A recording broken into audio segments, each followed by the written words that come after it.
The morning after Neville had been sent to prison in the town of Tidmouth, Edward woke up, feeling a bit concerned about the future of the railway. He steamed over to do some shunting and thought for a moment. "We need to break at least one of the 6 engines in prison out," he said to his driver, Charlie, not the engine. "Percy needs professional help." James finished his sentence, "but the cops still want to hold him in jail. I'm not ready to deal with Bill and Ben again, and I still need to think about what happens to Donald and Douglas." Charlie agreed. "Good point there," he said. "I have a good idea of how we can get James out of prison, but I'll tell you later."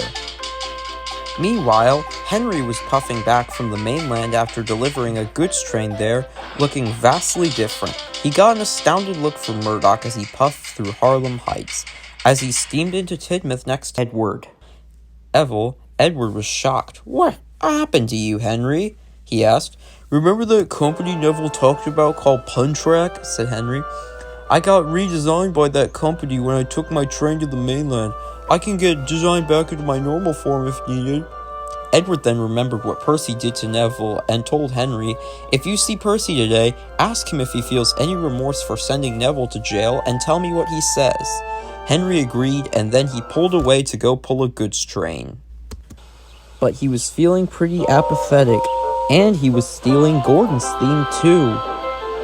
"Screw you, Gordon," said Henry. "These themes can be used for any engine, not just you."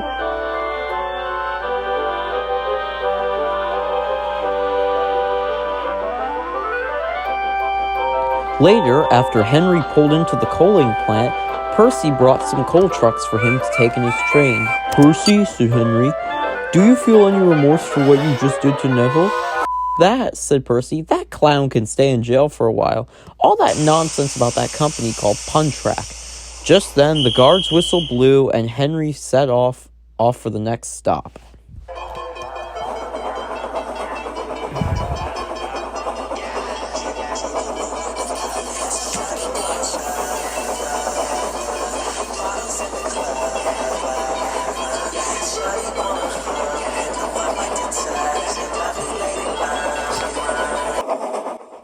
Later, after exiting Harlem Heights, Henry met with Edward at the Sudbury Junction. "Percy is satisfied with Neville getting arrested," said Henry.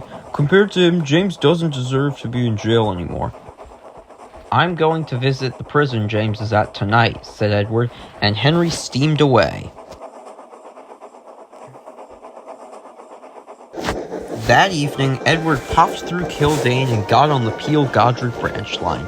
He had a plan to rescue James, and nobody knew about this.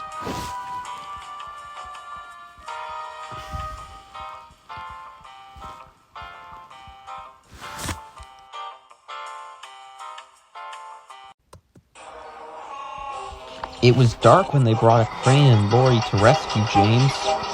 They reached through the hole in the roof of the prison and lifted James out.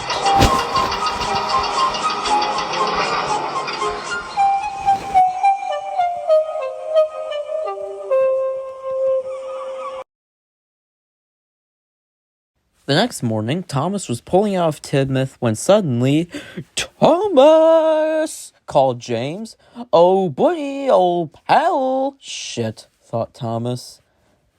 "James, what are you doing out of jail?" "Edward broke me out of jail," said James, "and I'm going to go put my speed to the test."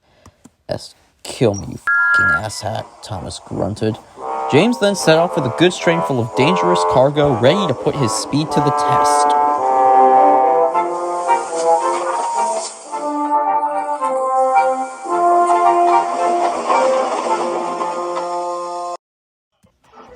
Meanwhile, at Crosby, Edward and Harvey were working when they saw James coming through. "Get ready, Harvey," said Edward.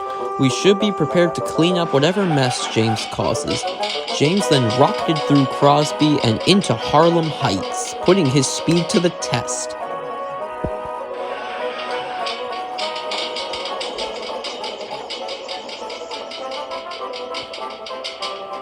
Not long after exiting Harlem Heights, James started climbing up Gordon's Hill.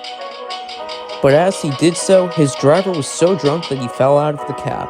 Not long after that, a coupling broke and his trucks rolled back down the hill and derailed at a bend. James continued going, not giving a shit.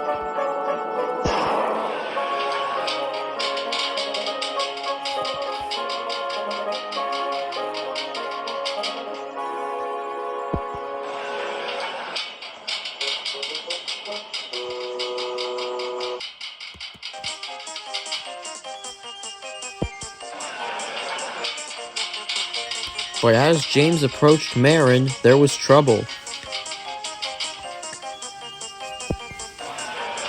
Henry and Harvey were repairing a broken track while Edward had recovered James's derailed trucks. James was speeding down the broken line, unable to stop, and about to crash into Henry, Harvey, and the express coaches Henry was pulling. The signalman saw this and diverted James onto the middle line. But Gordon was on James's line, and you can guess what happened next.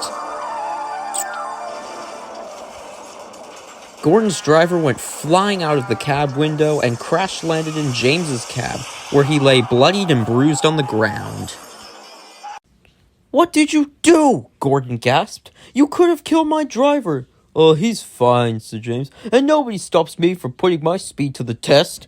Gordon knew that this wasn't going to go well, and so he telephoned his gang, as did James, and soon their gangs showed up. "Did someone call me?" honked Diesel 10, who was with James.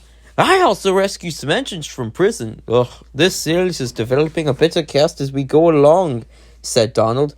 "I'm on your side, Gordon Ramsay," laughed Charlie, who was on Gordon's side. Fight.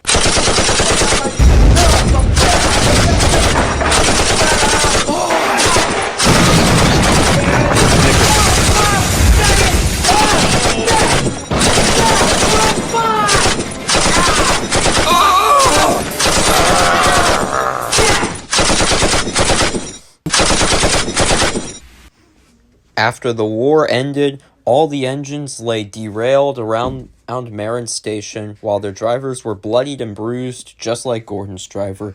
James's alcoholic driver finally arrived at the scene and was horrified at what he saw. While the engines and their crews were waiting for rehabilitation services to come, James and Henry spoke to each other. "James," said Henry, "I know we rushed our relationship, a few months ago, but do you think we could give that another chance? Like, just taking it as very, very close friends 1 month at a time, because, we're kind of a bit more similar than we think." "Yeah," said James, "I'd be down for that." And with that, the two engines waited for rehabilitation services.